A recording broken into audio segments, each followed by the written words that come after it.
All right, what's up, YouTube? So I'm out here getting myself a recovery run in, aiming for 10 miles.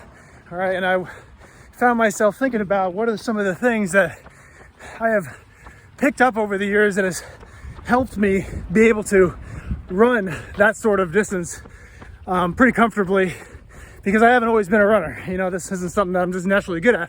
So I thought about what are some of the things that I've picked up from other people, some tips. And then I thought, oh, dang, man, I might as well pay it forward and give it to YouTube, so you guys can have these tips, have some good advice on how to increase your running distance. And when I'm talking about running distance, I'm talking about anything over 5 miles. You know, if you're trying to work up to a 10K or a half marathon or a full marathon, these tips are going to be critical for you. All right.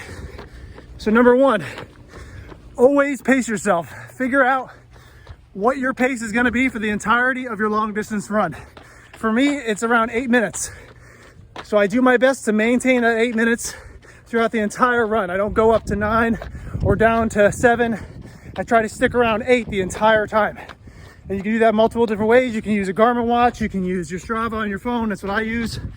Just, it's critical that you pick a pace that you know you have a chance at staying at, and you stick to it. All right. So that's number one.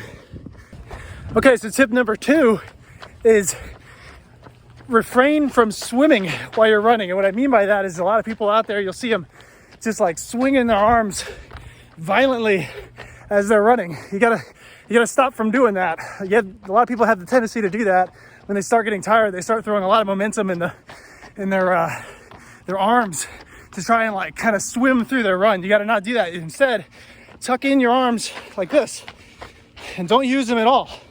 Just use your torso to drive the momentum, your torso and your hips to drive your running momentum. Obviously, you can only see one arm, what I'm doing here. Keep your arms tight when you get tired. Don't swing them around all over the place, because you're just expelling extra energy when you do that. So that's tip number two, critical. All right, number three, you've got to have a good pair of running shoes. You got to have the right shoes for you. You can't just go to Walmart and get some shoes off the shelf and expect to be able to maintain a long distance run. It's just not going to happen for you, man. You got to get some good shoes. I would advise most people, if you're not really sure where to start, you should find yourself a good shoe with extra support, extra padding in the sole, and a good, nice, wide toe box. The wide toe box is extremely important, because when you run long distances, your feet tend to swell, especially around your toes, which makes it so that if you weren't wearing wide toe box shoes, your toes are going to get restricted, and it's going to restrict the blood flow to your feet, which is going to just cause problems all over your body. So get a nice pair of shoes with good support and a nice wide toe box, and trust me, you'll feel the difference when you're trying to run long distances. Number four, carbs, carbs, carbs. You can't be afraid of carbs. Carbs are your best friend, man. You got to understand, when you're running for a long distance, you're activating slow twitch oxidative muscles and putting your body into an oxidative state, which means it's burning a lot of your glycogen storage. If you don't have, which is the way your body stores carbohydrates, glycogen. Okay, so you're burning glycogen. You need carbohydrates to build up that glycogen in your body. If you don't have the proper amount of glycogen in your body to be able to go the extra mile, so to speak, then your body's gonna start breaking down protein, and that's just no bueno, man. Can't do that. Your body's not gonna like you. It's not gonna feel good, and you're gonna be doing more harm than good. So go out there and eat some pasta. It's okay.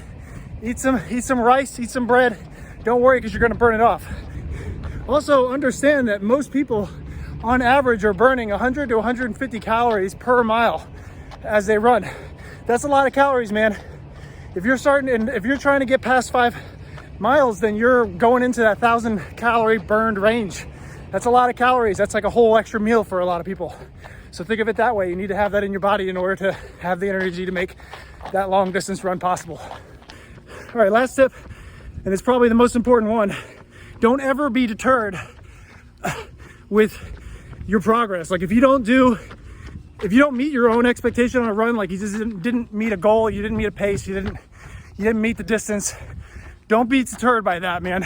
The only bad run is the run that you didn't do. Okay, so remember that. Always get out and run. It doesn't always have to be perfect, but the more miles you get under the feet, the better off you're going to be, and the more comfortable you're going to be, and the more capable you're going to be when you're trying to put on those extra miles.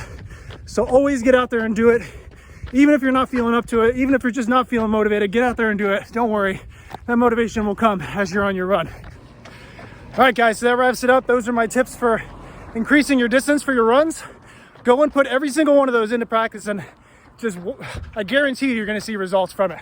Those are some of the things I've picked up over the years from my experience from running, asking different people about it, trying it for myself. Those things are guaranteed to help you out. So go put them into practice. If you have anything else, any other tips yourself, if you're a runner yourself and you have some tips that I didn't think about, drop them in the comments for everybody so we can keep the knowledge flowing and help as many people as possible. If you're into these kinds of things, whether it be military fitness in general, military information, career enhancement, all things Army, this is the channel for you. Go ahead and hit subscribe for me. Besides that, that's all I got. I'll see you on the next one.